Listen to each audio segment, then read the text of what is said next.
Advocates for Public Education. We'd like to thank the Neenah Public Library for their generosity in providing this meeting room. I'm Anna Olson. I will be your moderator tonight. Our ushers, if our ushers could wave, please. They will collect any questions that you have written for our panel, and they have paper. If you need it, please write your questions legibly, so just kind of get their attention. Now I'd like to introduce our candidates for the 2019 Neenah School Board election. Ms. Asbury is our lone incumbent. Marcelo Garcia, Tom Hanby, Stephanie Holt, Peter Call, and John Lehman. These 6 candidates are running for 3 open seats. Our election day is April 2nd, and that is when we will reduce 6 to 3. Let's review the procedures and the ground rules for the forum. Each candidate will begin with 2 minutes to introduce themselves and have an opening statement. We're going to be beginning with Mr. Call. Our timer is Ms. Dreyer, and she'll stop you when time is up. After the opening statements are concluded, we will begin with questions from the community. Each candidate will have up to 1.5 minutes to respond to the same question. We will rotate which speaker begins each round of comments. No rebuttals are permitted in this format. Around 7:35, we'll stop questions and we'll ask each candidate to have a 2-minute closing statement before we adjourn. Now, if your question hasn't been asked or you have a follow-up question, most of our candidates have agreed to be available for a short time after the forum. Our ground rules state that there would be no demonstrations of either support or opposition to the candidates or their positions. Those who take part in such demonstrations will be out of order. And instead, we will just thank all the candidates at the end with our applause. And we want to thank you for observing those ground rules. So we're going to begin with Mr. Peter Call, the opening statements. Hello, good evening, thanks for coming. You've heard my name about 4 times, so I won't repeat that. Lifelong Neenah resident, born and raised here, went to school here.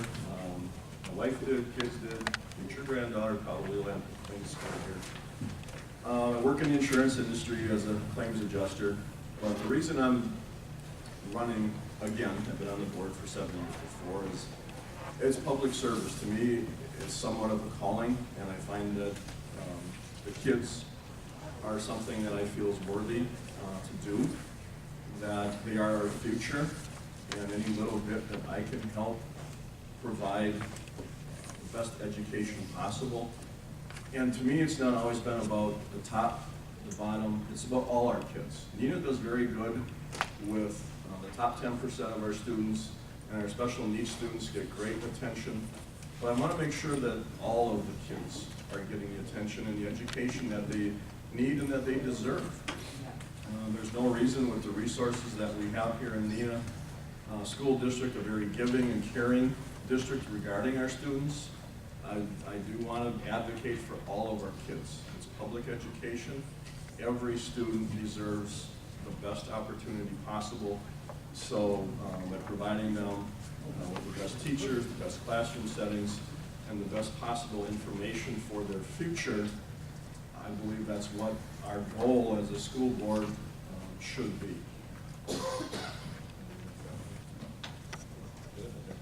Mr. Lehman. Hello, all of you, and thank you for coming on a cold March evening. I'm sure most of you probably know me. I've been on the board for 19 years and was unelected last April. And you may wonder why I'm running again this year later. I guess basically, I grew up 10 miles west of here. I've been currently live in Fox Crossing since 1982. Have a mechanical engineering degree, worked 40 years in technology, manufacturing, automation, and when I ran before, I never ran with an agenda, but if I have an agenda this time, I think it's in the area of curriculum, and I really would like to do more in the high school, middle school area to get some real good skill-based training for our students. So they have options other than a 4-year college degree. So they can come out and maybe have enough credits and then within 1 year have an associate's degree out of, say, Fox Valley Tech, that sort of thing. So I think we can and we should do more to prepare our students for the skill base and the need for that in Fox Valley. Thank you, Mr. Lehman. Ms. Asbury? Hi, thank you guys for coming. I really appreciate it. I have been in Neenah approximately 26 years. And our kids have gone through the Neenah schools, K through 12. I have one that's a senior still. We came to this area and found that it is a fabulous place to have a family, raise kids, and it's a wonderful, welcoming community. My past, I am a college graduate. I have a degree in political science from University of Michigan. I had the good fortune to work in marketing in North Carolina and then also in Washington, D.C. For an advocacy group, and I learned a lot. When we came here and we had our kids go through the schools, what I found is that it was very important to me. My family, my parents were both teachers. My grandmother was a teacher, and I saw things happening in our schools that I really appreciated and wanted to give service to. I wanted to do what I could to make things better and to advocate for our kids, so I've been involved for a long time in that regard. One of the things I feel like I've brought to the table, I'm in my 3rd year of school board, and it's been a fabulous learning opportunity for me. Our teachers do wonderful things and have been able to help with legislation. I have been a big advocate, and we've been able to do some really great things with our legislators in the community as well as in Madison. So thank you. Thank you. Mr. Garcia? Thanks for being here. That shows that you really care about the district. I have been in this district for 18 years. I was born, raised, and educated in Ecuador, where I obtained my degree in speech therapy. I had the pleasure to work for both the Neenah School District and the Neenah School District as an English language learner professional. I believe that they need all the help they can get. I have also been very active in the community. I volunteer with Fox Crossing Parks and Recs. During the summertime, we have kids playing soccer. We see me there coaching soccer teams for Neenah Soccer Club. I also ref for recreational soccer. So I pretty active in the community. The reason why I've been trying to get in the board the last three years, because I believe that I can be a good asset to the boards. I can be an advocate for the teachers, the community in general, give a new vision to the board, especially coming in very critical future years with the referendum and the planning of the buildings. We need somebody with a vision that is going to make sure that the money is spent wisely and with vision for the future, so we don't have to be in this situation again in 10, 15 years from now. Thank you. Mr. Hanby? Good evening, Tom Hamby. Thank you all for coming, and thank you folks for putting this on and making it available to all of us. I've been a Neenah resident now for 20 years. I've lived in the Fox Valley all my life, and my son, who's now grown and gone from home, when he was in kindergarten is when we took at our household an interest in our public education system to see what was going on. And since 2003, I've pretty religiously been to our board meetings. I try not to miss them.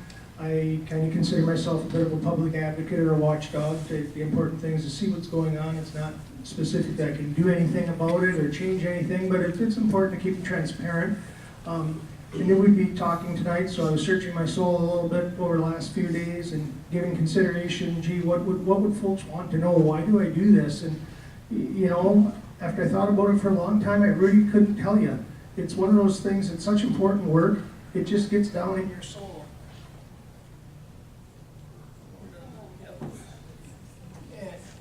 So anyhow, it's important, it just kind of gets down in your soul. It's a little bit like being an educator or a policeman or a fireman. It's one of those things that you go, you do it at first religiously because it's a choice, and then eventually you fade out of that. It isn't really a choice. You find out it's simply who you are. It's a part of you. And that's why for 16 years I've been attending school board meetings essentially every 2 weeks, you know, once a month. Tuesday nights are off limits at our house. Yeah, I can't tell you that even makes sense. It's just a simple fact of who we are. I find it of all the community service options that we have available to us, regardless of what town we live in, helping our students who are going to be our future leaders, our future board members, our future teachers, policemen, firemen, and you name it. I can't think of anything that's really more important or going to have a greater impact on society as a whole. Thank you. Thank you. Ms. Holt.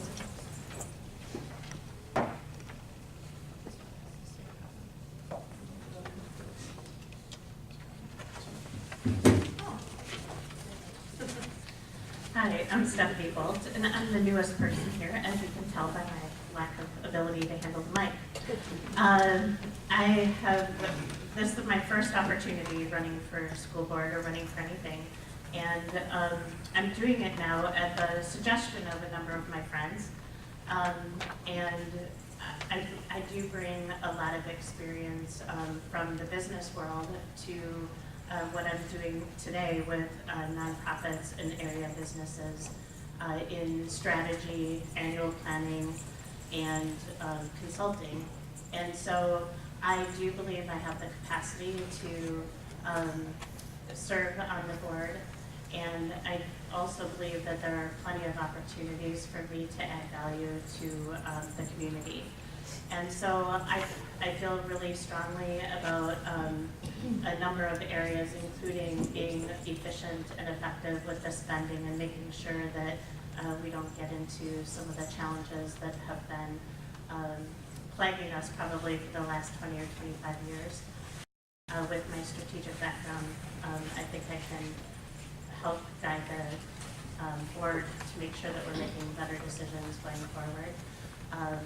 I love our Neenah school system from the standpoint that I get to see these young people in my neighborhood and the young people of my friends who are growing into these fine young adults. And it's really, it gives me great pride to know that it's in part because of their parents, but it's also in part because of the schooling community that's helped them grow into those mature adults. So I'd be grateful to serve on the board, on the school board.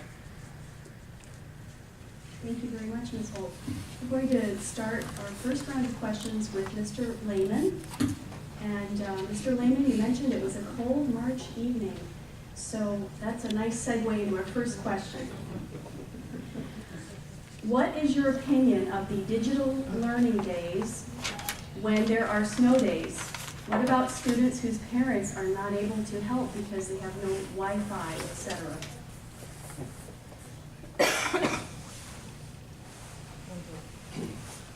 Well, that's a good question. Digital learning days, obviously, Neenah, we're very committed to technology. We have high-speed internet, every building, Wi-Fi. You know, we have iPads for kindergarten through second grade, and I believe third grade through 12th is everybody has their own one-on-one, their own either a laptop or Chromebook.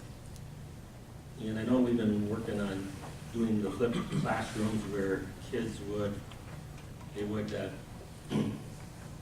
do the lecture at home, and then they'd come to the classroom and the teacher would help them with their homework, which I think makes a lot of sense, because it never makes much sense to listen to the teacher lecture during the day and then you go home and you struggle trying to do the homework and you're stuck on some simple thing. As far as substitute days for cold days, I don't know, I guess I compare that to how productive is it to have a makeup day in early June. And I guess I could go either way on that subject. I think that a digital learning day could be as productive as any other day on it in school. Ms. Asbury? We were,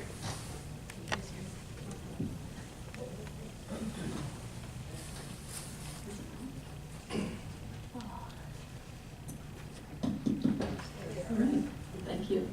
It's not my forte either. The digital learning days are a really interesting and exciting thing that we were able to do this year for the very first time. And one of the things that we have been struggling with in the district and districts really around the state is what do you do? Our schedules are so tight through the year that we found it challenging when you did have a snow day. And so that we were required to make up the time, which wasn't always super productive or it wasn't always convenient. So with our digital learning days, what we're able to do is allow our students who have one-to-one technology take home their devices, and the teachers have lesson plans that they're able to deliver via digital formats that the kids are used to working on. So it's really a nice setup. Now, it's a really good question about the kids that maybe, we're worried if they had access to Wi-Fi. And in fact, what we do is we have Wi-Fi hotspots that we send home with families in that situation. And the thinking is with the digital learning day is that the teachers will have almost like office hours. So the kids know what their assignments are by looking at the digital platform, and they can work on that and be able to be in contact with their teachers if they need help. So we're really excited about it, and we're looking forward to further development. Thank you, Ms. Asbury. Mr. Garcia? But technology could be a curse or could be a blessing, and depends how you use them. I have mixed opinions about that. The digital learning days that was an experiment this year. I would like to, I'm curious to see the results of that experiment, to see how many people how many students actually did log in at Schoology and how the work was done. I think this could be used as an aid, but not as a substitute of an instruction day with the teacher. I believe that in the past, there used to be some built-ins snow days that situations like that, it will be used for that. I guess we have been lucky in the last few years that we didn't have snow days, and I'm not sure if that's why they're not building those anymore. But definitely using the digital learning days as a substitute for instruction with the teacher. I'm not 100% on board with that. If in the future they will show that it's actually working, I may be able to consider that. There's a lot of factors in there. I mean, the students are not, the parents are not there with the students to supervise to make sure they are actually logging in and doing the homework or trying to attempt to do the projects that are scheduled to do that. Thank you. Mr. Handy? Good evening. Yes, I'm not a strong supporter of our digital learning days. I think the day might come, we are in the 21st century, and this is getting to be a more and more common type of a place where things are done remotely via computer, virtual contact. I still think that our time with our teachers face-to-face in a classroom, body-to-body, it can't be substituted in any way. Part of this becomes the immortal seat time. How long do we keep children in their seats? How long do we have them at school? That's certainly, in my mind, part of our archaic system, which I, unfortunately, I feed into a bit. I just don't think it's a good substitute. We do have issues with accessibility for all means.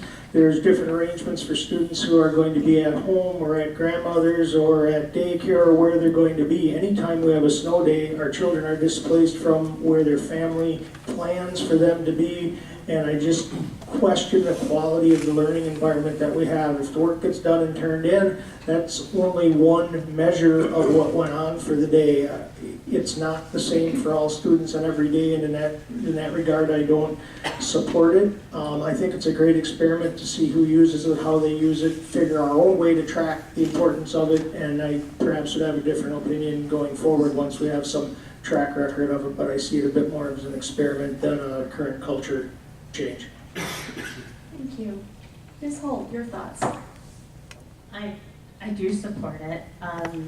I do have some apprehension about it for similar reasons that have already been stated.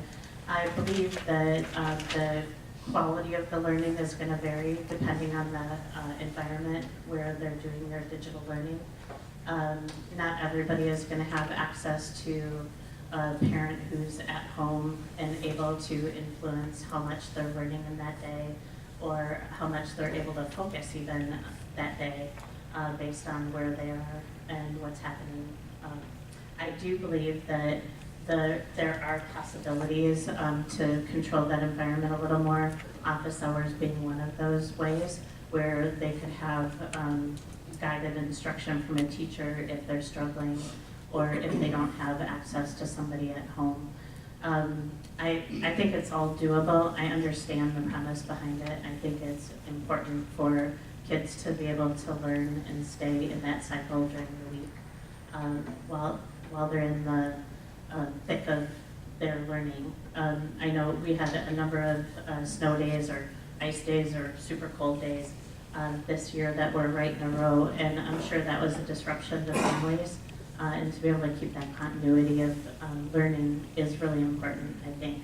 So I think there's room to go on improving it, but it's definitely an experiment that I support.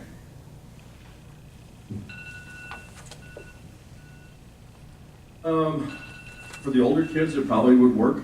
You've got a bunch of kindergartners, first and second graders, unless you have an adult supervising them at home or wherever they're at. I don't think you're gonna get a lot of quality learning at that point. They might be playing games or who knows, because if they're gonna be responsible for the homework, what are they gonna turn in the next day? Is it just you were on the computer, you were doing it? You've gotta have some accountability there, which would be hard with the younger kids unless you've got an adult supervising over their shoulder, making sure they're staying on task. And as Tom mentioned, it comes down to seat time. Sick kids, they make up their work. Kids that are going on vacation with the family, they make their work up ahead of time. So this is maybe one flexible thing that you could maybe have for middle school or high school kids that are going to maybe be out of class for whatever reason. Maybe they're taking college exams, placement. But for our younger kids, it still comes down to that one-on-one or being in the classroom face-to-face with a teacher. They don't have the comprehension and the stick-to-itiveness to pay attention to what they're doing if they're all by themselves with a laptop or a pad, where our middle school and high school kids understand, I'm responsible for this, I have to be accountable, and it will be checked the next day. So you could get some more leeway with them, knowing you have a better chance of them actually learning something versus just spending playtime if mom or dad aren't watching. Thank you very much. That's round one. Our second question will begin with Ms. Asbury. And this question is, the district is in the midst of developing a non-discrimination policy for transgender students. What is your experience with members of the transgender community, and would you anticipate supporting such a policy?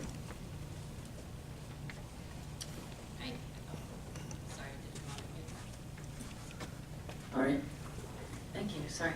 I thought that the time was gonna be really long, but actually it's very fast though. This is a really good question, and it's very pertinent to things that are going on in our community right now. I had the good fortune to serve on the Human Growth and Development Committee during its first iteration.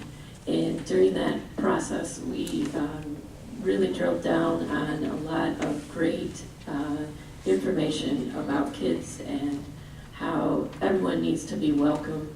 They need to feel a part of things. They need to feel like somebody values them. And when you have students that are afraid to be who they are, we want to do whatever we can to make them comfortable and to be fair. So I would very much be in favor of having a policy. And in fact, we're working on that as we speak. So yeah, I think it's very important, very important. Thank you. Mr. Mark Garcia. It is good to know that the district is already working in these policies. Everybody deserves to be accepted in the community. That's who they are, regardless of their sexual orientation, their race, their origin. So I have friends who are LGBTs. I have family members who are also LGBTs, and so this is actually very close to me. And the current climate of the whole country is very divided in this situation, and it seems to be that we tend to not promote love and acceptance, which is cause for a lot of problems in the society. And the schools should be the nest for acceptance and for love, and it should come also from our house too, but then the school district should be reinforcing this. I'm all for acceptance of LGBT, and I'm glad to hear that the Neenah School District is looking forward and is working and making some policies for that. Thank you. Mr. Hamby. I would say that the underlying question I'm hearing is, would you support it? And the answer to that would be, it would depend on what came forward and what it looked like. As we know, the myriad of policies that could originally be presented to the board could be as diverse as the amount of community members that we have. I do not have a vast amount of personal experience with people in the transgender world. Other citizens, family, friends, no, we don't in our house. But the fact is, everybody should be accepted, should have an equal opportunity to succeed and to be make it through school in a degree of safety. I would anticipate that regardless of who's elected on the board, at some point in time, this policy is going to come forward. It's going to get drilled down to a final draft that would be acceptable to the vast part of the community. So I'd anticipate in that regard that I would support what will ultimately go across the table, but without seeing it, I have no idea how that would exactly play out. Thank you. Ms. Holt. Excuse me. I do know a number of people who are LGBTQ, and I do support transgender policy. I believe that everybody should have access to a high-quality public education. And I also believe there is too much divisiveness in our country right now, and we need to correct it. I do support a transgender policy for whether it's restrooms, locker rooms, whatever, considering them, thinking through what kind of experience they're having, and making sure that we have a supportive environment where everybody feels safe. Thank you. Mr. Cole. I agree with Mr. Hamby. Number one, I want to see what the policy is. In my opinion, it needs to be a flexible policy.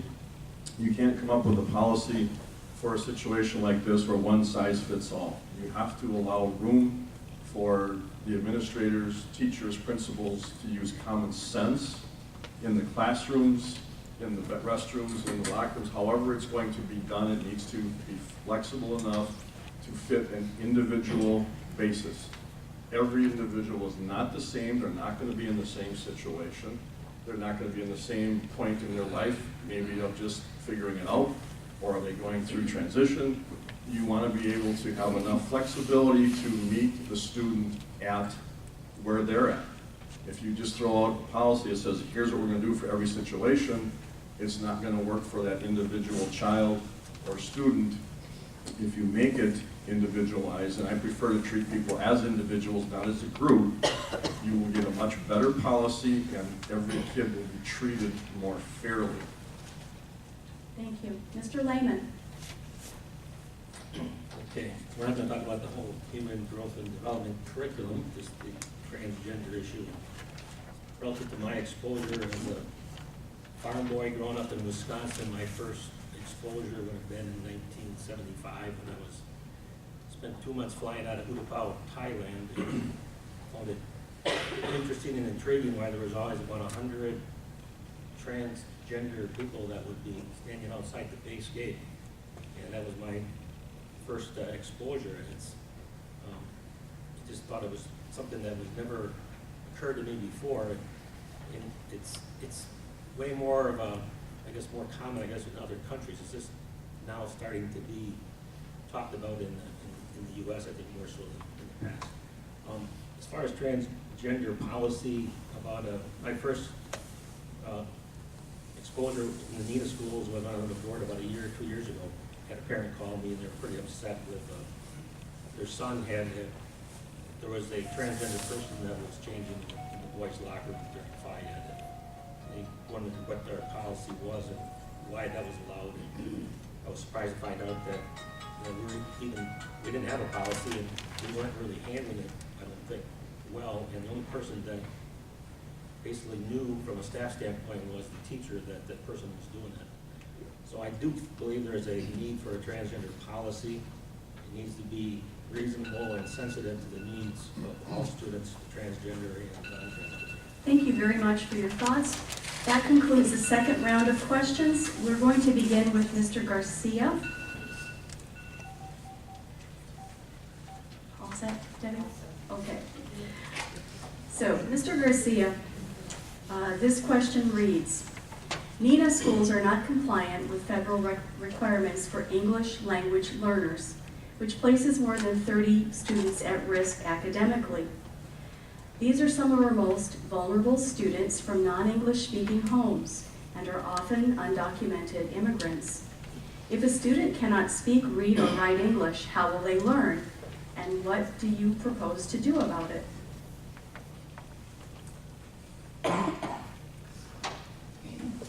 Actually, when I came to this country, I did not know how to speak English.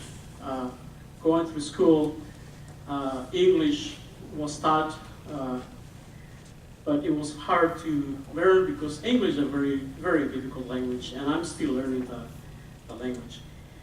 I had said before the opportunity to work with Neenah and school district as an ELL paraprofessional. What the ELL paraprofessional does is they work with the students who are struggling to understand the concepts in English, work with them one-on-one to help them first achieve a proficiency in English and then understand the concepts of what is being taught to them. Whether the person is documented or not is not relevant. Everybody has a right to an education. Everybody has a right to get all the opportunities to learn. And given, I think Neenah School District has or used to have the ELL professionals, and I think they're doing a good job, and they should keep doing that. The only difference between Neenah and Menasha is that when I was working with Neenah in 2002, we only had 2 paraprofessionals.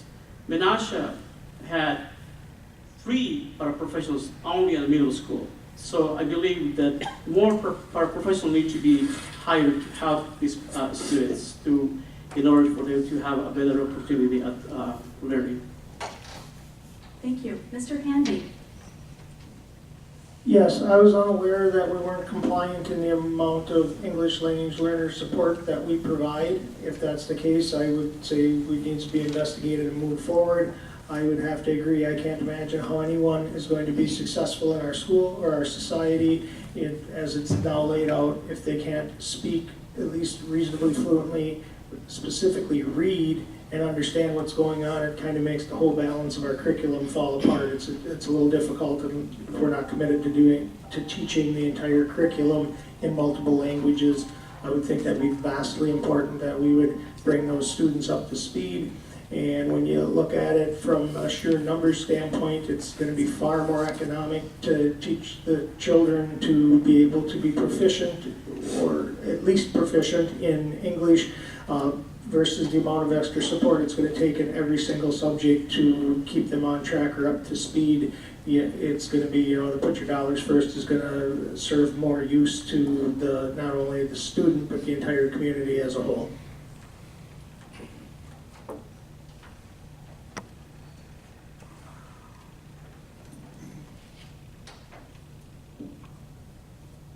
Thank you. Ms. Holt?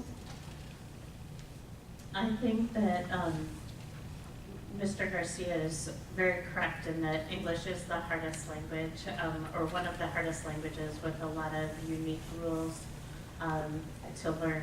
And I do think it's important that they have all of those foundations. Our students need those foundations in the English language in order to be successful. I would suggest that we make sure that we're adding enough teachers, if we don't already, who are able to help our students without that language, without the English language background, in order to make sure that they have that foundation to start. And I think it could be a matter of having English as a second language course, where kids can learn that as they're being introduced into that school. Thank you. Mr. Call? Yeah, I would agree that we need the proper instruction in the classroom, but I think a big part of it also should be with their home life. What are they doing at home? Are they speaking their native language, or are they trying to work on their English at home also? It would be, for me, difficult to go to school learning one way, you come home, and you're learning it a different way. So you're constantly getting that back and forth. So a good support system at home, I also feel would be crucial, whether it's with the parents, siblings, extended family, helping those kids get a grasp for the English language.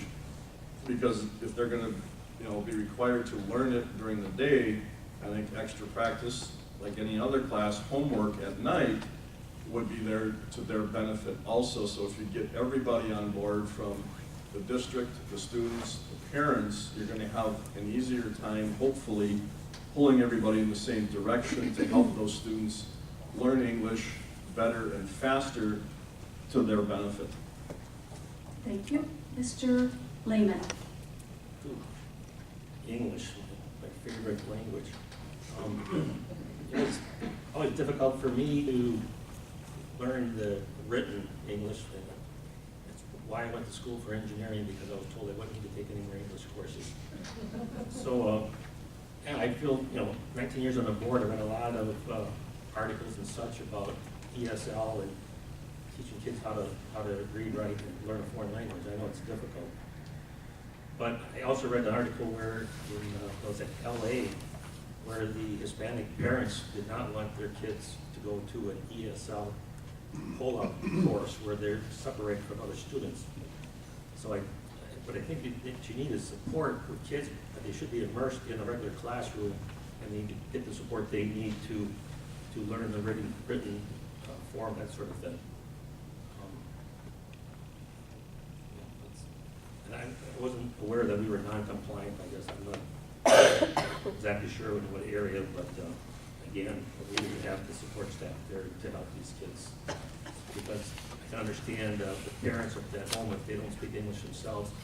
But also my experience with young kids, they pick up languages really quick. And when I was in the Air Force, kids that were 5 years old, I was waiting to check out of the local hotel after a month, and the 5-year-old with his mom, and the counter person couldn't speak English, and mom couldn't speak Spanish, but the son was perfectly for them. He was there at the same time as long as the mother was. So. Thank you. Ms. Asbury?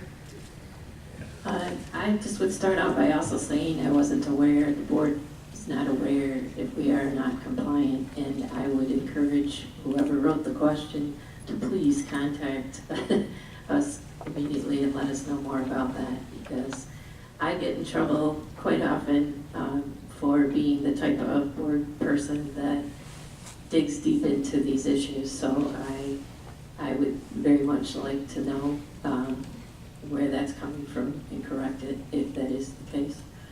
I'm not completely sure about how we handle our ELL students. I was thinking that we have an individual education plan for the students, and we work very hard to have the right people in place to help them be part of the regular classrooms and to learn English and to be proficient, and again, to feel welcome and not like it's a barrier to them having a good experience in the schools.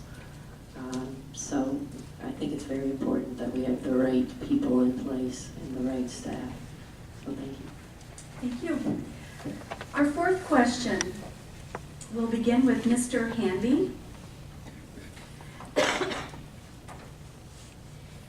And there's a lot of community interest in the referendum. There were lots and lots of questions. It's hard to pick one. So this one is rather general for all of you candidates. What do you see as the pros and the cons for our referendum? Where do you stand on our referendum? And what do you see will be the biggest benefits or problems? Hello. First off, I just want to be clear, individual candidates' opinion on the referendum at this point mean very little other than gauging them against your own personal opinions. At the day the community chooses whether our referendum passes or fails, you also determine which three of us will sit on the board. And if it passes, we'll be putting into action what the community's agreed to, and if it doesn't pass, we'll be rewriting presumably another referendum to come forward, because at some point we need to do something. I would say the pros to the referendum, I can't think of any significant pro to the referendum that's running. I support the $129 million or more to be put into the school system, but putting so much into one pot in the Shattuck remodel is, in my opinion, foolhardy. That building can see some significant remodeling, saving millions and millions of dollars, $30–40 million easily saved by doing a huge renovation on the structure we have versus building a brand new building. The goal of that wouldn't be to save money. The goal would be that there's so many other areas of our school district that could receive the attention and the benefit that they need from those additional funds. Unfortunately, the way the referendum's presented right now, it's kind of on the do or die program. If we pass the referendum, we will be building the new middle school. All the options at that point are really off the table. Then the only remaining question is, what little bit can we do with the remaining money? Thank you. Ms. Holt. I see a number of pros to the referendum. We are significantly behind in the maintenance of a number of facilities.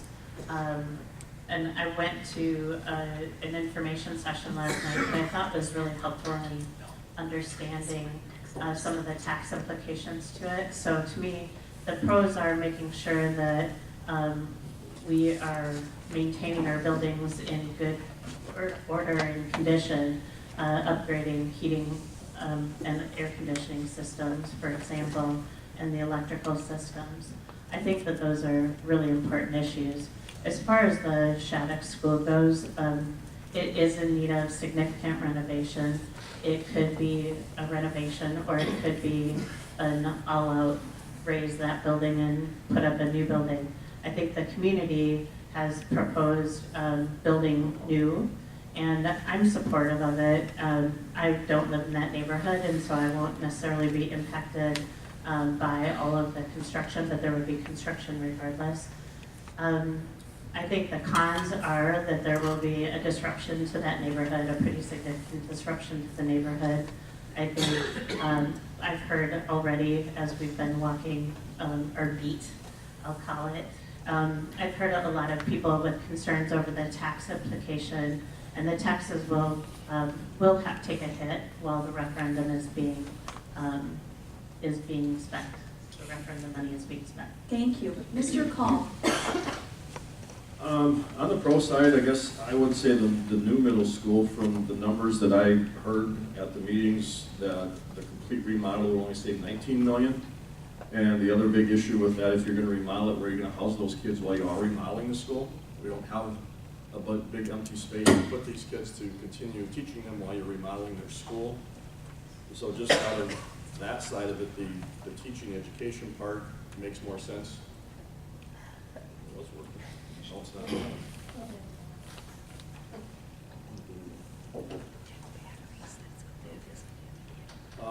Another pro, the schools are all gonna be safer. Dead battery. Green lights even on. Well, I'll just kind of talk loud. Yeah, some of the folks over there can't hear you. So. The schools are gonna be safer. A lot of our elementary schools don't have the dual entry, so be safer. And the tech wing out at the high school, as John mentioned earlier, I agree that all of our kids do not and don't want to go to four-year schools after high school. The trades are seeking and crying for people. There's construction companies that can't find people to work for $25 an hour, and that is a good thing. And again, on the con side, it is a lot of money. It's going to be spent over the course of the years, and you're going to be seeing your taxes go up for that. Another con is probably, if this does pass, there will be another one down the road to do some of the stuff that was left out. As everybody saw, the entire proposal was $330 million. So there are a number of things that still would need to be done in the future, whether we could get that done within the budget or going back to the community again for additional funds. And one of the things I know that a lot of people talked about were the seats at Pickard. I'm not sure, but some of those seats at Pickard may have been there when I was in high school, and that's almost 40 years ago. So, and the biggest con maybe is not everybody's gonna get the things that they wanted.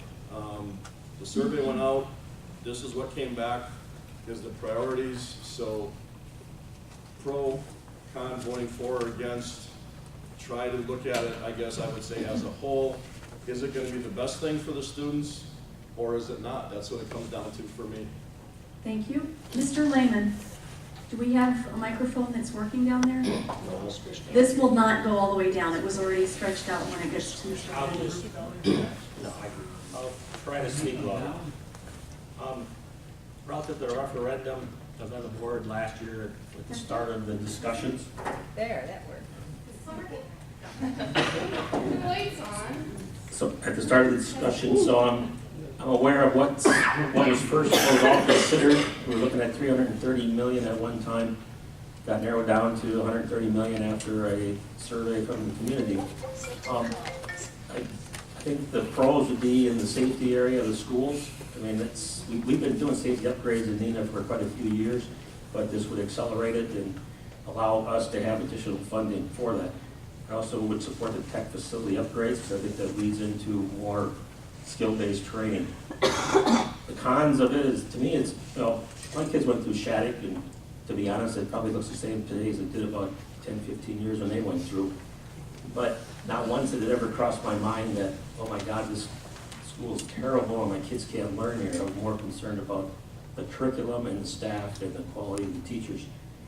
So I hate to spend $130 million, most of it on a new building, if we can do something that's less costly, because $130 million is really going to tie up our spending ability going forward.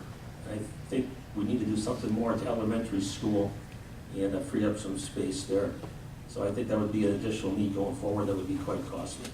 And my main focus is not aesthetics, but student achievement and having the correct facilities to supplement and improve on that. Thank you. Ms. Asbury? Okay, I think there are a lot of pros to the referendum. I would say if you haven't been in a tour of Shattuck, you should, and you will understand a little bit more about why we need to provide a better learning environment for our students. we owe it to them.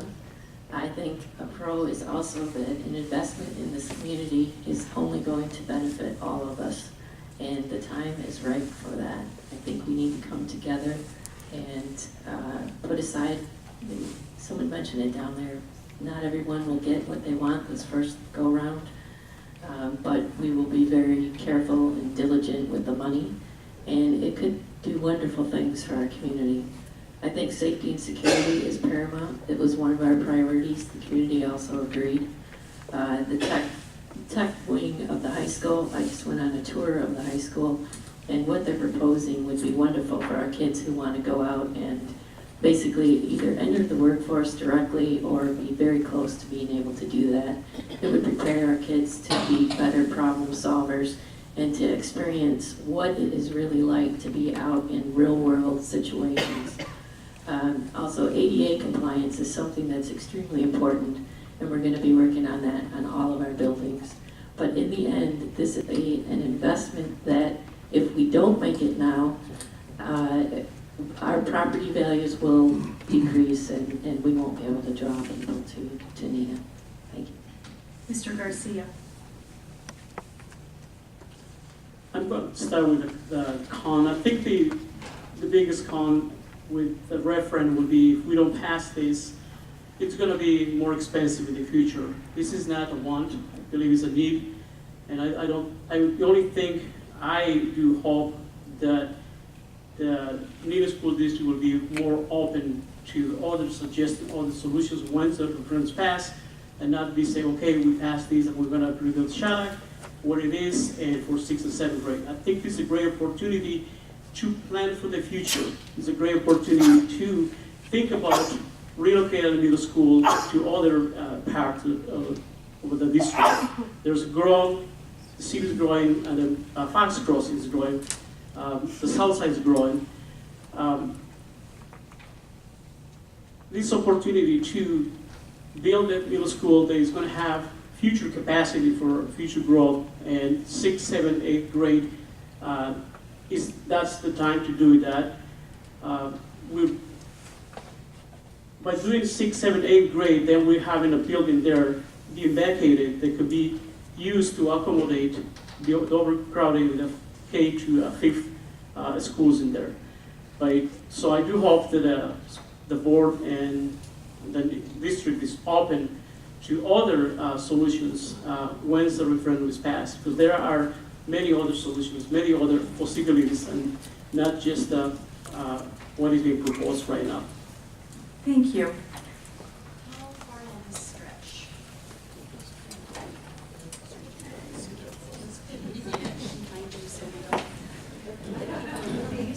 Okay, so we can get it through as far as you want.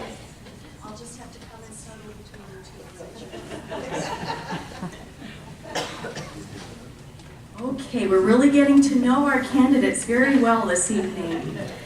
So, question 5, we're going to start with Ms. Holt. And I'm going to be combining a couple of questions, and this is sort of a segue from something Ms. Asbury said, actually. The referendum improvements, while vital, may not do much to improve the reputation and rating of Neenah schools. How can that be changed? And that goes right along with another question that states, why do you think Neenah's state report card is negatively impacting home sales in Neenah? What will you do to reverse this trend? So in other words, we're asking about the reputation of our community at large and how our school's rating and reputation affects that. What are we going to do to improve it? Yeah, I think the referendum is a pretty good start to what we need to do to improve. But the referendum is a lot about the facilities. And I was having a passionate conversation with some friends over the last 48 hours, and I see a lot of room for improvement. I think Neenah Joint School District is an excellent school district. And I think the conversations that we've been having is really around how do you make it Testing? how do you make it a destination and something that everybody wants to be at. And this was really a conversation about the voucher program, and I won't go into too much details about that, just in case there's questions about that. But I do think it's really important to make the public schools the schools of choice for everybody who's moving into the community. And I think there are plenty of opportunities from working on the advanced placement courses, on making sure that our programs are influencing everyone to learn and to thrive in our community. I don't know that we have solved all of those problems, and in the last 48 hours, through talking to my friends, I've identified a number of other areas that we can make some improvements pretty quickly. Thank you very much, Ms. Holt. And here I come, Mr. Call. Thank you. I guess I'm not sure of what do they mean by the poor ratings. From what I've read lately, that most of our schools are meeting or exceeding the state, which is a whole nother issue. But as far as home values, from what I'm seeing, houses go on the market and they're sold like that. So I don't know where the question came from, or I'd like to, talk numbers a little bit. But I've always felt, I moved away from Neenah for a short time and came back, that Neenah is an excellent district. From what I've seen, the only one that might be doing a little better is Kimberly. Other than that, I see Neenah as doing very, very well. Our teachers are, of course, producing and putting out very well-rounded, educated kids. When you're talking about ratings, what I'd like to see, if they're talking about maybe the ACT, I'm not a fan of all kids taking the ACT. I think from day one, I was on the board when that started. I think it's a crazy idea. Why do you have kids taking ACT tests that never intend to go to college? So all you've done is really mess up the score at all the schools. And we really need to base those types of things on what the kids want beyond school. Are they going to go to a 2-year school, 4-year school? Are they going to go right to work? We need to not segment, but track these kids a little better, get more communication with the parents to see what the plans are. Thank you. Mr. Lehman. Yeah, I would question the question. As far as I know, we have 9 elementary schools, 2 middle schools, 1 high school, and of those 12 schools, I think 2 meets and the rest are exceeds or highly exceeds. And that's a state report card, which I can't say I'm real, that makes me rest any easier, I guess, that we do well on it. For me, it's, having my kids go through there, we had a lot of offerings for kids that apply themselves. They can come out of Neenah with, some kids come out now with 2 years of college credits already done. It's very easy to have 1 year's worth of credits. But I think where we, let's say, fall short is offering kids opportunities other than preparing them for a 4-year college degree, more skill-based, hands-on learning, and be more productive so they can come out and get into the workforce and not accumulate all this debt that they pick up in college.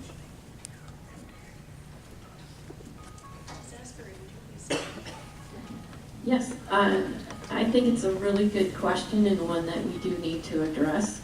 I have friends in the real estate business, and I know that we lose families to other districts in the area. They choose when they come here, they choose now to live in Appleton or in Kimberly. And I've also looked online, there are reporting websites that indicate that we may not be doing as well as we really are. The school report cards are very good for our district. Do we want to improve them? Of course, all the time. We still do have the one of the highest ACT scores in the Valley for public schools. We have wonderful programs in music and the arts. I think the biggest thing that we can do is be the absolute best possible destination school of choice district. And the referendum is a good start down that path. We are going to be investing in our kids and investing in our facilities, which will allow our teachers to have the best possible learning environments and for our kids. Thank you, Ms. Asbury. Mr. Garcia, please. By no means, when a family is looking at relocating, the first thing they look at is the school district, how good the schools are, and not only like how they perform academically or how good the facilities are, but also how the students are treated in the schools, how well accepted or not accepted the students are at school. There may be a good academic school, but there may be a lot of openly discriminated or not discriminated. There'll be also questions about whether there's equality of among the students in there, giving the same treatment to everybody, whether there's an athlete student or not athlete student. Whether the school is doing something to have an early detection of learning problems and addressing with them those learning problems right away, as opposed to just letting go untreated until they get the boiling point in middle school or high school. So I believe that that is what makes a good school, a school that treats the student with equality, a school that works with treating the teachers good, giving the students a good opportunity to perform equally, and addresses those learning disabilities. First, they are good about detecting those learning disabilities or behavioral problems early on, and giving all the support they need so they don't have to struggle when they get to middle school or high school. Thank you, Mr. Garcia. Mr. Handy. Spending my entire life in our valley, frankly, I've never heard anything about Neenah schools from a quality of education standpoint other than they're as good or better than anything else around. That's been pretty much a common theme. As far as attracting other community or other families into our community, I'm not entirely sure how we would do that. That would be an entirely different conversation for the board and the administration to have. I work for a local home builder, and quite frankly, we've bought up any and every lot that we could possibly buy in Neenah because when we make a house on it, it sells in about 10 minutes. Problem being is we aren't doing any work in Neenah right now because we can't find any sites to work on, so we've taken our show to other communities. I guess the real question, or when I hear about trying to increase the enrollment in Neenah and making any headway there, it would be down the road of the voucher program and how it is to get people from private schools into our public schools. That would benefit the schools, that would benefit all the taxpayers, but those other families, for the most part, have choice. We would, as a community, have to take a hard look at it and see if any of those students have been driven out of public education into the other sources. But since most every home in Neenah has inhabitants in it, they have as many children as they have, we really have about the maximum number of product users that we can have at this point. Thank you, Mr. Handy. Mr. Call, you're going to be up next. Let's fire up that microphone again. Is it working? Yes, all right. Okay, question 6. How do you respond to our teacher subs receiving less salary than other schools in our area? Our community should be able to pay comparable fees to subs to attract them to our district. As long as everything's equal, I would say we should be as competitive as any other district out there. I don't know, I haven't been on the board in 4 or 5 years. I don't know exactly what the numbers are as far as pay goes, but there's no reason that we shouldn't be competitive, so we're going to have a chance to get the best subs.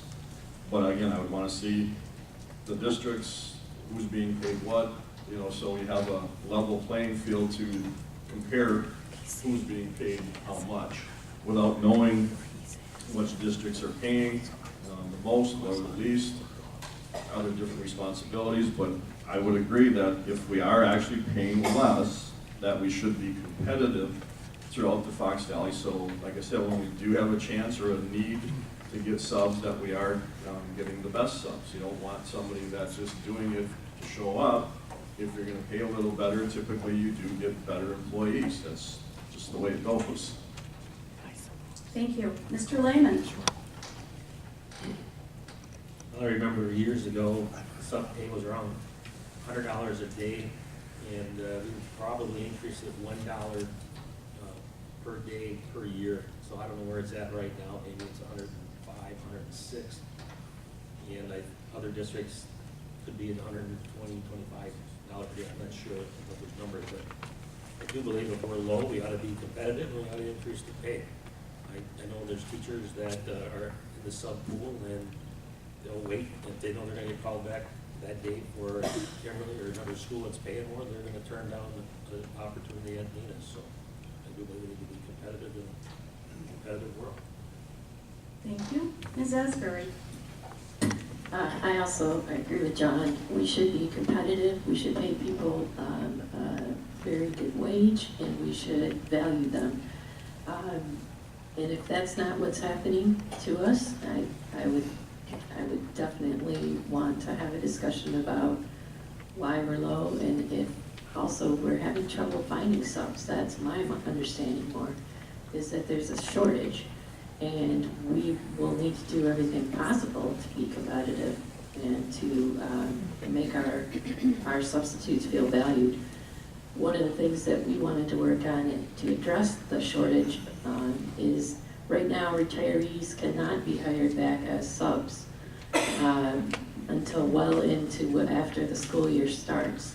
So we would very much like to have that rule changed so that we could have people in place and be able to take advantage of some of our most skilled and perfect people to be substitutes.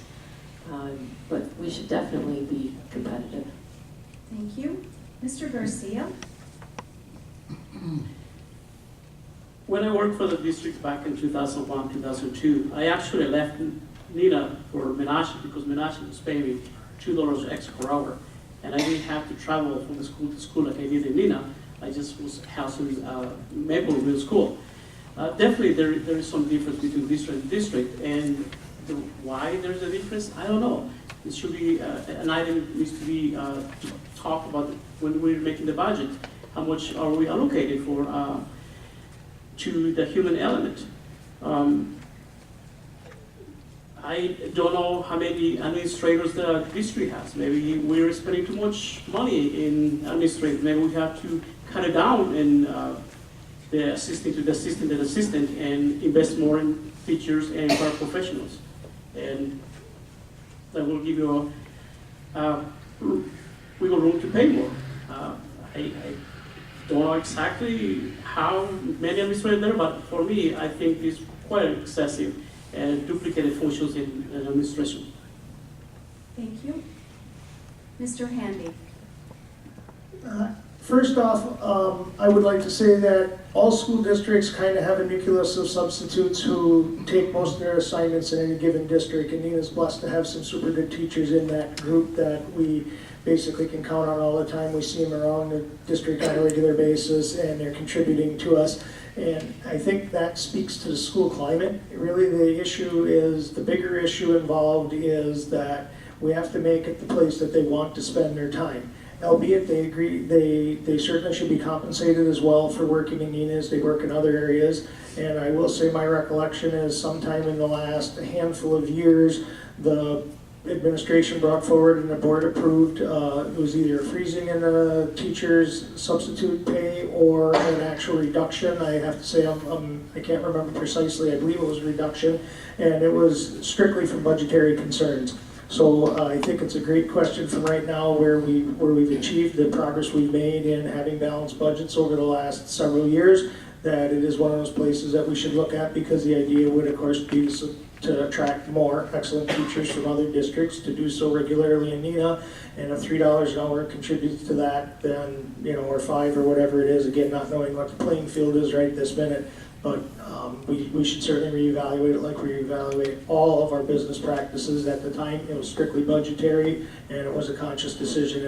It's not an accident where we are. Thank you. Ms. Holt? I believe we should do the analysis to make sure that we understand who's paying what in the valley and pay a very competitive wage to make sure that we're attracting the substitute teachers that obviously are in high demand for the Fox Valley. And so I would just advocate we do the analysis, we pay them what the going rate is, and make sure that we're able to attract the substitute teachers that we need to continue to run the show. I think the substitute teachers play a really important and difficult role in helping our schools run, so we need to recognize them and value them accordingly. Thank you very much. That is question 6. So question 7. The superintendent has eliminated several librarian positions. Will you make literacy a priority for our children by hiring DPI certified library media specialists to reach our literacy goals? And we're starting with Mr. Lehman. Well, I think I was on the board about a year ago when we reduced it by a few, and I supported not going as far in reductions as the administration recommended at that point. So, as a board member, it's our job basically to give direction to the administration. We approve what they recommend, but we can have some impact. But frankly, as one member of the board, I do not,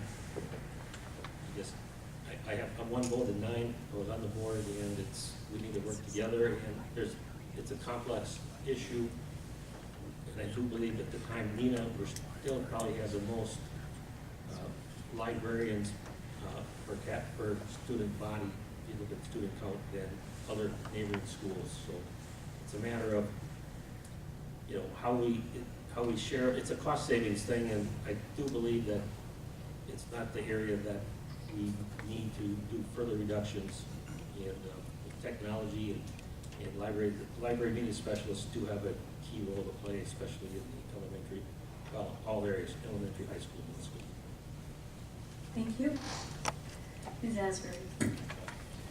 I would have to say I had the pleasure of serving on the board during that decision when John made an absolute brilliant move and was able to rework the proposed item that we were voting on to cut the library media specialist to being able to reserve them.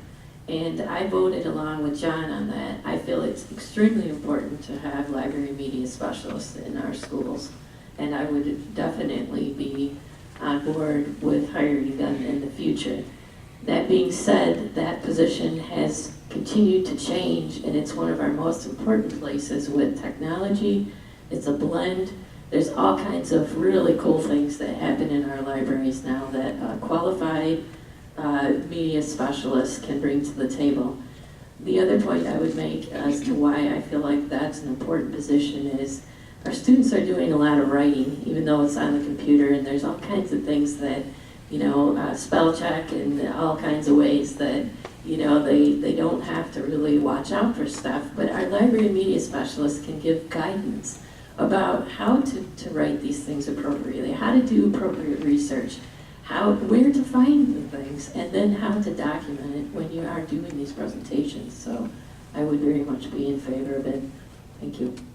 Thank you. Mr. Garcia. The role of the librarian has changed a lot recently, and it's just now a librarian, the person who just handles books. A librarian role is very important in a school system because it aids the student and the teacher to navigate this, especially now that the school district is moving to more digital learning. Most students have Chromebook, things like that. And the teacher doesn't have the time to be with every student, teaching the student or helping the student to navigate that. That's how so important it is, the librarians, to the function of the classroom. It's eliminating this position is not doing a good service to the learning environment in the school district. And I think that librarians should be looked as a good resource for both teachers and students. Thank you. Mr. Hanby. When the reduction in the library media specialist came through our board via the administration, to be honest with you, I don't believe that eliminating librarians at that point in time was the will of the community. And I'm going to use this opportunity, since I have my soapbox now, to tell you thank you so much for coming and being involved and care what goes on and knowing what happens. Regardless of which one of the 6 of us you elect to do the job, please, people, start coming to the school board meetings. Send your friends to the school board meetings, take team in your neighborhood. The problem being is, if you look at, we mailed out school surveys to 22,000 addresses, and you are the will of the community right now. So unfortunately, it sometimes is difficult for the board to get a good vibe on what the community wants. The current staffing proposal that came across the board on Tuesday actually would also show that we'll have more teaching staff or more faculty next year than we have in the current year. So, do the math. Despite the reduction in library media specialists, we're going to have more teachers than we had before. So there's some kind of juggling going on there. Again, I don't believe at that time it represented the will of the community, but we need more community's will. Thank you. Ms. Holt?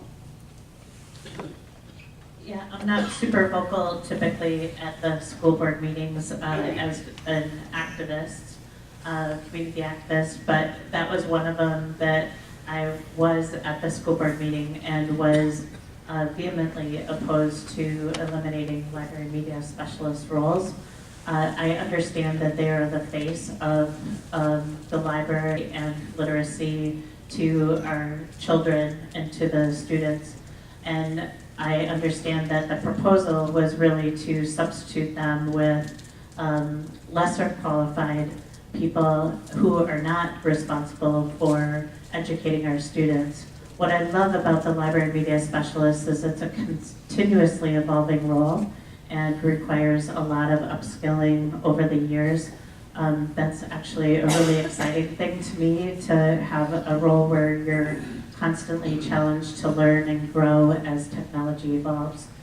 I think the other thing that's super important is that students recognize misinformation when they see it, and I've seen my share of misinformation, and part of that is the education that I've gotten from friends on what to look for, and some of these friends are librarians, and so it's been awesome to get that education and understand where misinformation comes from, how it evolves over time, how it's shared by people who probably also don't realize that it's misinformation.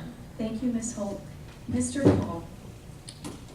I guess I would agree with pretty much everything that's been said. I'm a big fan of books myself. I'm not a crazy about reading little things that aren't, I like to turn pages. But the library media specialist is giving the kids other options. Digital's not always the best. A paper book might not always be the best. Something else might be the best.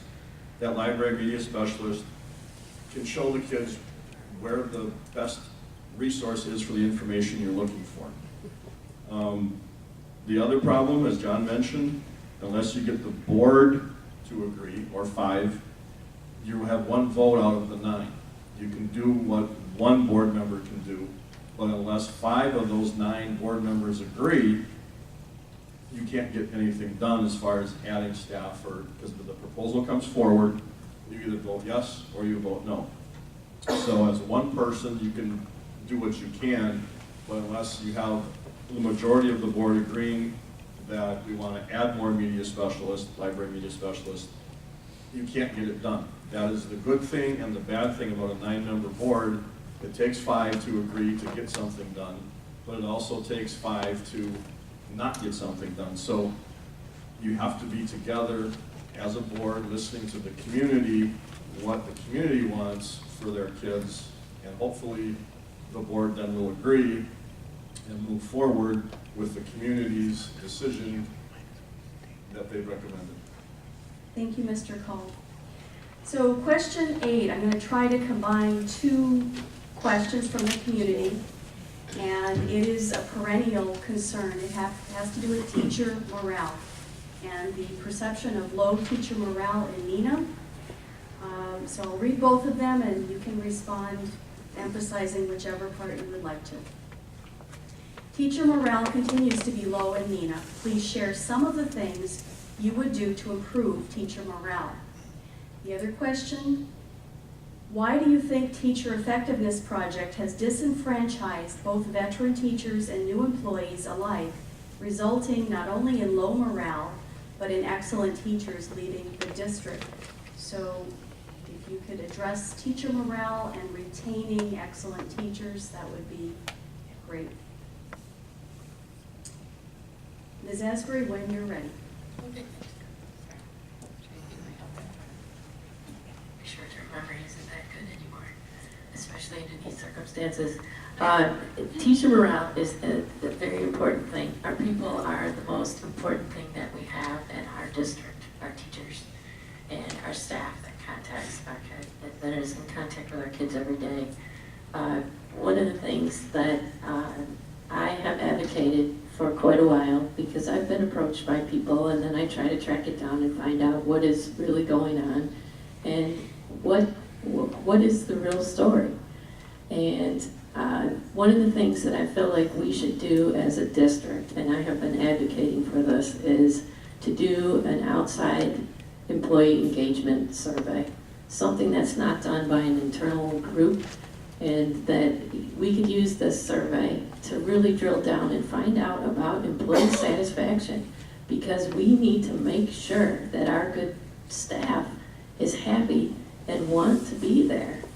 As far as the performance piece, I think that we could do more on that as well. It needs to be more transparent, it needs to be less subjective, and there needs to be fewer changes in it every year. People need to understand what it is that they're shooting for, what's expected of them. We need to do a better job of being clear. But that's what I would do. I think it's very, very important, and I'm one of 9, and I do advocate for that every opportunity that I can. So thank you. Thank you. Mr. Garcia? Teachers are the cornerstone of the society, and unfortunately, I think that's the profession, that it's a very noble profession, but it's the less remunerated, not only in the district or in the state, but I want to say probably worldwide. I would like to see teachers be more remunerated, because there are the scientists, the PhDs and engineers, they are there because they had a teacher. Addressing the morale here, I guess has a lot to do with recent year politics and how divisive it became, not only with teachers but all the state employees. When they have to compete in order to get a bonus, that is really not good policy to for anyone. At that moment, the teachers start cooperating with one another and they start competing with one another because they want to have the bonus. So that should be eliminated right away, to make sure that teachers are, again, cooperating and not competing. The other issue teachers have is the salary is tied to the performance of the students. And there's a lot of things that go into the performance of the student. It has to do only with how the teacher is performing or teaching the class. So that also needs to be eliminated in order to help the teachers. Thank you. Mr. Hanby? I first addressed the teacher effectiveness program, and I think the premise behind it is absolutely dead on. People should be accountable for their actions, and the highest producers in any business should indeed get the highest wage, get the greatest benefit, etc. out of it. That's how it works. But I see an incredibly flawed system here in Neenah, and the reason that I see it's flawed is despite the fact that I make it to my 24 board meetings a year, have asked questions about it, have heard there be presentations on it, I've yet to see anything meaningful on the effectiveness project so I could come even close to understanding it. If I was judged by those standards, I guess I'd be PO'd too, not knowing what they are until basically it's too late. And then back to, at this point, I think a bigger key ingredient would be not only teacher but staff morale. For quite some time, I've proposed the simplest thing. Obviously, the reality is in many cases, employees are afraid to speak up. for fear that they will be admonished or get repercussions for their actions. That's natural, that's human instinct, and it's true and untrue. The reality is we can do something just as simple as we have the Scantron machines. We probably haven't used them in ages now that we have computers, but if you use something like the Scantron, you fill in little circles, you run it through the machine, and it brings out a completely unanimous survey of our staff. We'd have a much better pulse on it. I think the truth is we should probably improve teacher morale. I think we don't even know that it's low because I don't think we've made one iota of an effort to figure it out.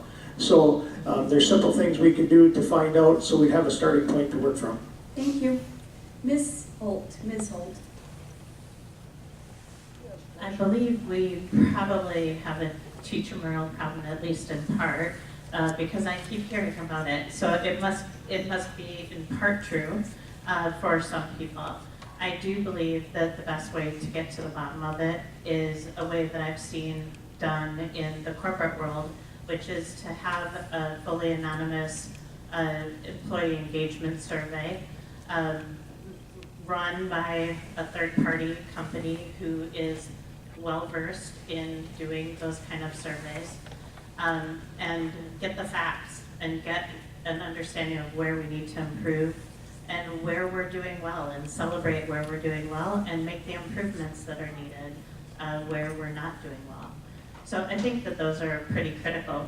Regarding teacher effectiveness, I do believe that the program has evolved over time, probably made too many changes too rapidly, and I would advocate for continuing to improve that teacher effectiveness program and make sure that teachers are not competing to the point where they're not cooperating any longer, because I think the beauty of working with your colleagues is to be able to share with each other and share what works and doesn't work. I do believe all changes should be made and locked in prior to the end of the previous school year, that those changes are going to go into effect. And that is not happening today, is my understanding. Thank you. Mr. Call. I guess the first thing I'd want to know when you talk about morale, is it pay? Is it working conditions? Is it classroom size? Really, as you talk about a survey, find out where the biggest issues are. If you just say, well, teacher morale is not good, what does that mean? I want to find out what that means, so you can attack the issue. If it's salary and you're attacking working conditions, you're not helping the situation. So when the teacher effectiveness, to be honest, I don't know as much about it, but what I would be in favor of is that we see in the corporate world is more of your own self-directed development plans. The teachers come up with where are their weaknesses, where are their strengths, come up with an agreed upon development plan, how I can improve to become a better teacher. That it shouldn't be something that's top down, it should be worked on together, cooperatively, agreeing upon, here's my development plan for this year, and appropriately judged. And the one good thing that I did hear a couple board meetings ago, that 75% of our staff that could have retired didn't. So I think that's maybe a positive on, we're doing maybe something right in Neenah, that 75% of the staff that could have retired agreed to stay in one more year at least. Thank you. Mr. Lehman. Oh boy. Effectiveness program, rating scales, systems, it's probably one of the least liked area of anybody's job, I would say. We had reviews when I was in the military, annual reviews. I had them at Kimberly-Clark. They had several different styles. I have them where I am right now. We have balanced scorecards. And I think that, the teachers, they're professionals, and I think that there needs to be some type of rating scale, and not everybody's pay should go up automatically the same amount every year. And I think that creates a lot of, that's maybe some of the morale issues, but I think you need to be as fair as possible and try to take out as much subjectivity as you can. And what I find disappointing, when I asked this, as of about 1 or 2 years ago, not every employee gets a one-on-one meeting with manager or administrator each year. And I think that's very important. They really need to have that contact, discuss what their personal goals are, what their strengths and weaknesses are, how they're going to be rated. And what a balanced scorecard does is that part of your salary increase is based on your personal performance, the overall goals of that organization. And I think that's for me, currently, that's a fair way to do it. But again, you need to be fair and not subjective, and you need to know what your expectations are. Thank you, Mr. Lehman. Ms. Strayer, can you recalibrate to 1 minute on your time, please?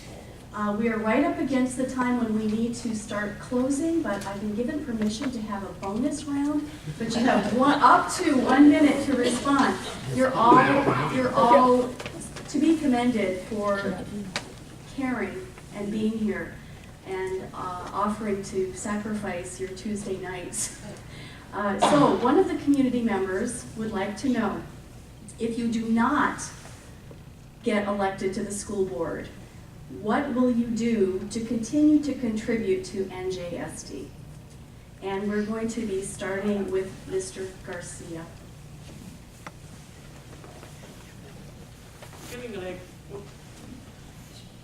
Getting elected is my goal. However, if that's not to happen, that doesn't mean I'm going to stop caring for the district. I have been involved in the community in different aspects in here. And I will continue to do that, whether it's attending board meetings, voicing my opinion at the school board meetings, contacting the board members, and I hope I can get an answer from them. So that we need to continue doing that. Everybody, that's what makes the district and the board accountable for what is going to happen or what's happening in the district. Mr. Hamby. Firstly, I'd like to share my phone number. If anyone wants to get a hold of me now, in the future, whenever, I can be reached on a landline. Got an answering machine, I'll call you back in due time. What I will do if I don't get elected, and I certainly hope I do, I could just get elected to have this evening here in center of attention, but this is the 5th time consecutively that I have run, so if I don't get elected, I'll do precisely what I did last year, is I'll attend the majority of the Tuesday board meetings, I'll absorb the information, I'll speak to as many community members as I come in contact with, I'll share the praises for the things that have gone right, and I'll answer questions, hopefully if I have answers in the veins that concern them or the things that appear to have gone wrong. So I will continue to be the watchdog. I don't see that changing any time in the relative near future. Thank you. Ms. Holt. I plan to continue to be involved in Neenah Joint School District regardless of what happens in the election. And I've been having conversations with friends and colleagues and saying, well, if I don't get elected, I see plenty of opportunities for me to help in the role that I already have as a consultant and provide some guidance in building a strategic plan and annual plans.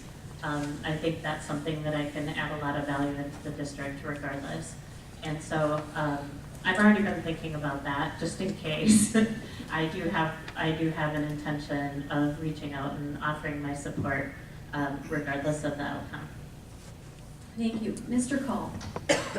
Probably keep doing what I have been doing the last several years.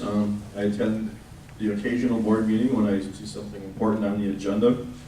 I did attend most of the referendum meetings to actually learn and listen to the people who put the survey together, what their opinions were, to help me form opinions and talk to my little circle, I guess. I do attend a lot of the events throughout the course of the year, sporting events, concerts, whatnot, talking to administrators, public, whoever is there that'll listen. I still know a few of the board members, chew on their ear once in a while, so it's just being active, open, listening, learning, and trying to form the best opinions you can, and if you can affect one or two other people, that's great. The biggest thing is getting to be active, and as Tom mentioned earlier, first and third Tuesday of the month at the administration building, everybody is more than welcome to come. They do sometimes do some interesting things, and it's good to hear the public's voice. Thank you very much. Mr. Lehman. say. But I was not on the board after 19 years. I'll admit the 1 year off was quite nice. I would love to be a participant in some type of community group that would work with the district administration on what we could do for skill-based training within Neenah's different types of course offerings and programs. Because like I said, worked many years in manufacturing, machine design, that sort of thing, and the trades, and there's really a big need here. And if I wasn't doing that, once I retired, I think I'd like to get back in elementary schools and be like a buddy reader. There's a program out there, I can't remember the name, but I would encourage everybody here that has the time, look into it, because they definitely need, and to partner with an elementary student, and you could be the reading buddy, and it really makes a big difference in their life. Thank you. Ms. Asbury? I would kind of be like John. It would be unfortunate because I'd be forced to do all those projects around my house that I haven't been able to get to for quite a while. I would be sad, of course, because I'm very passionate about this, but currently I'm on the board for Samaritan Counseling. I would definitely continue to pursue that avenue and how I can impact positive mental health needs in the district, and anything I can continue to do there. I'm on the Art Council also here in Neenah, also to make sure that we can still offer art and great things to our students and kids in the community. And I would really, I'm with John, the literacy angle. I would really seriously consider coming in and working with kids on reading. I'm passionate about reading as well. And also, I think I would still continue to take it a step further of, funding mental health for our community. Thank you very much. All right.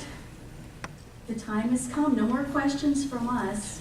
You each have up to 2 minutes to issue a closing statement or respond to anything that's been said this evening that you would like to respond to. We're going to be starting with Mr. Handy. You have up to 2 minutes. Ready? Okay.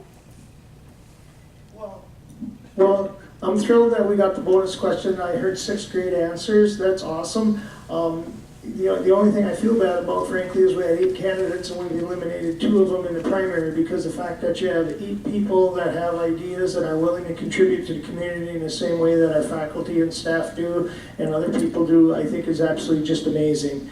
It's unfortunate there's only 3 seats to go around because there's so much work that could be done. I do want to tell you, as I say, I'm a local home builder, and because I'm coming from the construction world and not the business world, I do bring a lot of different ideas to the board. That's one of the advantages I would bring to the table, and if you spoke to any administration, they would certainly tell you that my ideas are different than school administrators' ideas in many cases. And to be honest with you, I think all business, in fact, we do it at my workplace, and every business is striving to get over it. We do it that way because we've always done it that way. And that's why it's so good that we do change up our board now and again, and we have different people available with different ideas from different walks of life, because, of course, the goal is to represent the community. And if our community all came from one profession, trust me, we'd all do things basically the same way. That's the beauty of a community. It's our diversity, whether that be of diversity in sex, diversity in religion, diversity in all ethnicity, all the different scales that basically we battle with every single day with social dynamics. That's just the beauty of the whole thing. I do want you to know, of course, if you elect me, that I will do everything I possibly can. I'll be in attendance. I would love to hear your voice, because I think that's currently the point that's missing. It's not the goals or the desires of anybody here that's missing. Everybody would work their tail off because that's what happens, but we really could use some community involvement so we have a half a chance of doing the right thing. Thank you very much. Ms. Holt. My approach to problem solving is really to listen, be inquisitive, analyze what I'm hearing in order to make an informed decision. And I do believe that that bodes well for being a board member. And I do think all too often we arrive at a conclusion before we know all the facts and understand the issue in front of us. And so that would be a commitment that I make to you today, that I would endeavor to make sure that I'm listening and being inquisitive and analyzing before we make decisions, and make sure that I'm influencing the outcome to the best of my ability. I do also believe that my background, even though it's in business, and there's probably plenty of people in business on the board, my background is pretty unique in that most of my career I've been in innovation, strategy, strategic planning, and I do find that that's really something that as I've talked to community members, the concern about what's happened over those 25 years where we did have some budgetary mishaps and made some probably errors in addressing our maintenance needs over time.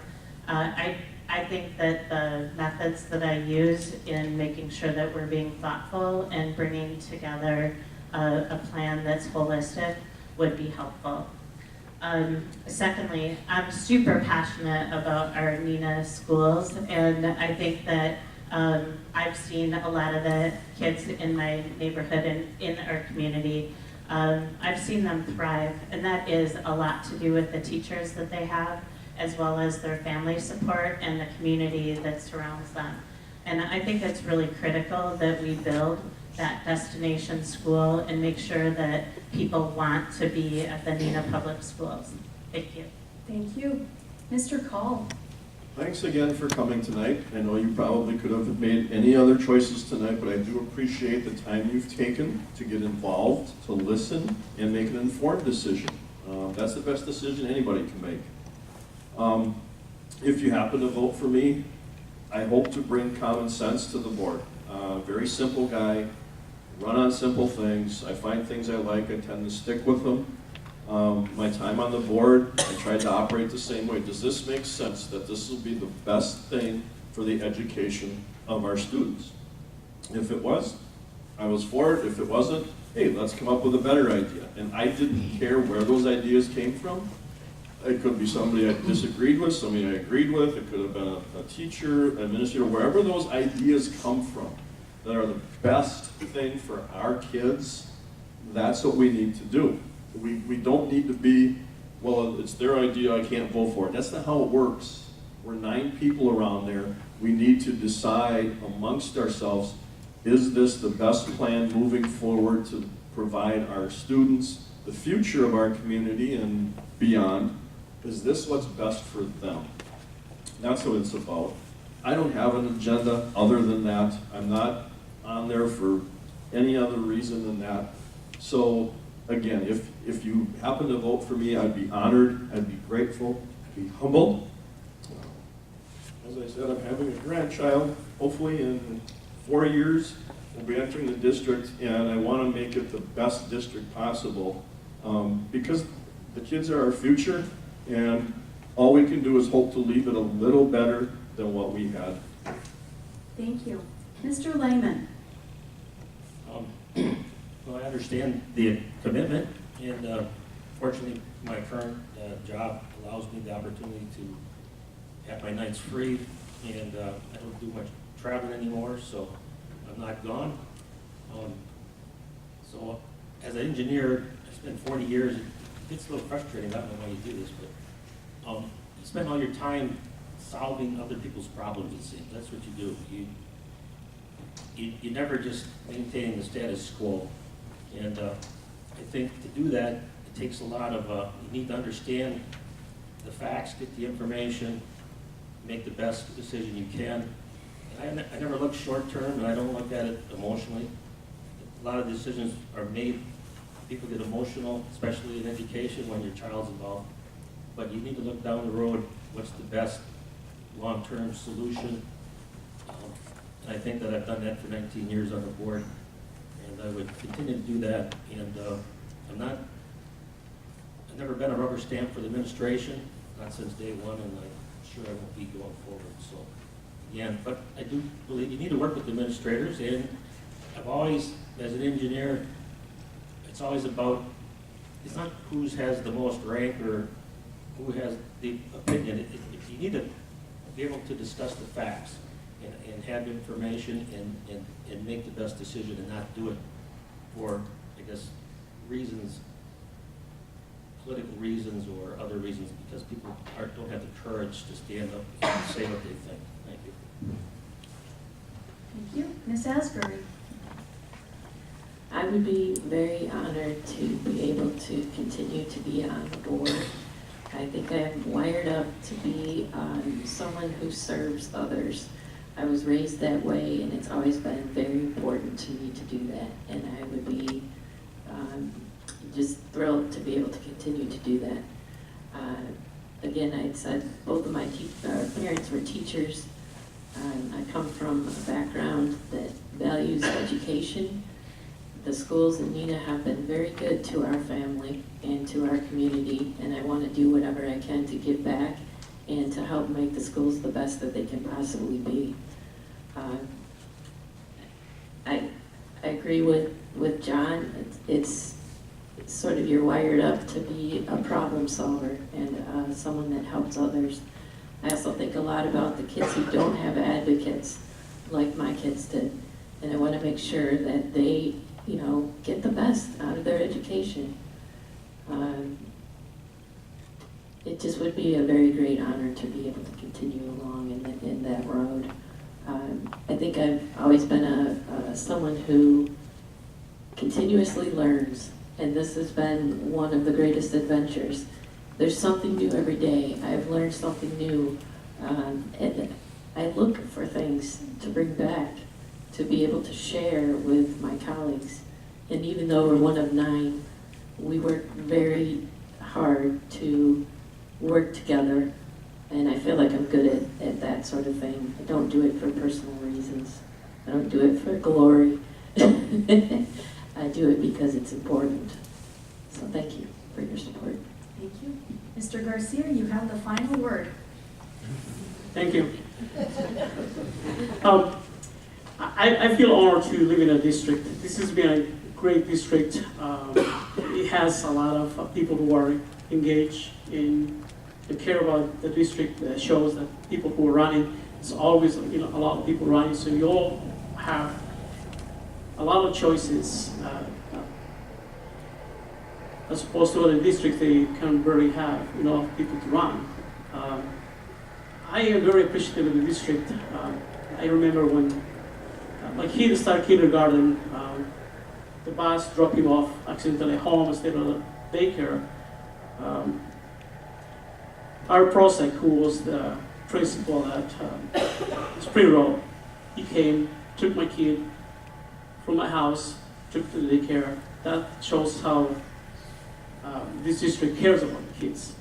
What I want to bring to the board is being in the board of education is not going to be my first time. When I came to this community, I started a nonprofit organization, Casa Hispana. I chaired that for many, many years. We had, as a Casa Hispana, we had meetings, we still have meetings every first Thursday, interagency meeting. We have representatives of all the region and state. So it won't be my first time in the board, and also I have been on the board of directors for Madison Community Cooperatives. So that gives me experience of how to facilitate meetings so the meetings don't run too long. Also as a referee, I will be refereeing if something's happening in the board. And as a coach, I'll be coaching how to the meetings. I will be honored to serve you as a board member, and if not, I will be taking to prepare for the district. Thank you. Thank you very much. Friends and neighbors, thank you so much for coming out this evening and being part of this discussion. I'd like to thank, if we could all now thank our candidates for this.